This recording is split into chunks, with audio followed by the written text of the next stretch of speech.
Hello everyone, welcome back to my another mini blog. তো আজকে বিকেল থেকেই ভিডিওটা চালু করলাম। দেখো, দুদিন পরে এডিট করছি ভিডিওটা। সবাই মিলে যাচ্ছিলাম বাজারে। প্রথমে হেঁটে হেঁটে চলছিলাম, কেননা বৃষ্টি, দেন এখন বৃষ্টি হচ্ছিলো, কিন্তু টোটো পাইনি আমরা। দেন টোটো পেয়ে গেলাম, টোটোতে বসে গেলাম। দেখো আমার পিসিমণিকে টাটা করছে। তো টোটো চলতে লাগলো, প্রথমেই চলে গেলাম সোনাকে।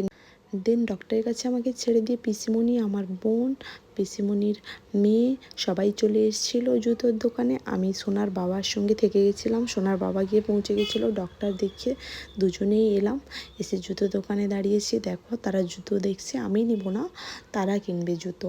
আমার জুতো অনেকগুলোই আছে। দেন চলে গেলাম ব্লাউজ দোকানে।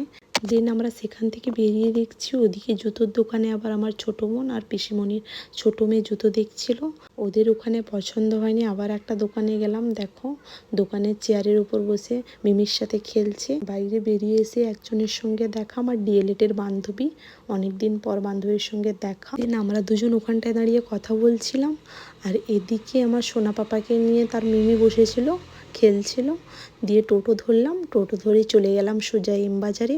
এম বাজারে গিয়ে আমার ছোটো বোন কী নিবে সে তার কাজে ব্যস্ত। তো টাটা।